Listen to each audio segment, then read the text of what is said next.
Bonjour, je m'appelle Alexandre, je suis développeur front-end à la Javanese depuis 2019. À la Javanese, il y a plusieurs avantages. Il faut savoir qu'on est séparés en quatre pôles de compétences qu'on va appeler des labs, donc le lab IT, le lab data, le lab design et le lab business. Donc il va y avoir une vraie collaboration entre tous ces labs et on va vraiment partager des choses entre nous. Un deuxième avantage, c'est qu'à la Javanese, on travaille dans un cadre de start-up, c'est-à-dire qu'on est impliqué sur plusieurs projets et on est aussi impliqué de A à Z sur ces projets. C'est-à-dire qu'on va vraiment avoir notre mot à dire. Au niveau des technologies qu'on utilise au sein de la Javanese, on va être plutôt full JS. Donc ça veut dire que nous, côté front, on utilise du React et du React Native. Côté back, ça va être du Node.js. Au niveau du cloud, on va être sur AWS et GCP.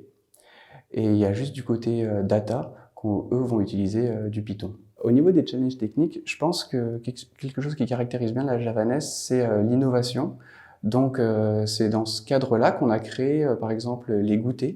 Ça va se dérouler tous les vendredis. Un goûter, qu'est-ce que c'est? C'est une présentation où tout le monde peut participer. Donc un intervenant va prendre un sujet qui l'intéresse et on va partager tous ensemble autour de ce sujet, autour d'un goûter. Au niveau de nos cycles de développement, on travaille de manière plutôt agile, c'est-à-dire qu'on est sur des sprints de 2 semaines et on va avoir des points quotidiens avec tous les membres de l'équipe. Ensuite, au sein du Lab IT, on a aussi un principe de lead tournant, c'est-à-dire que si on se sent prêt, on peut demander la responsabilité d'un projet. Donc ça va être des responsabilités qui vont être techniques, mais qui vont être aussi en termes de management d'équipe. On va être accompagné d'un développeur senior, ce qui veut dire qu'on peut être amené à être lead d'un projet, mais on peut être aussi amené à être développeur sur un autre projet.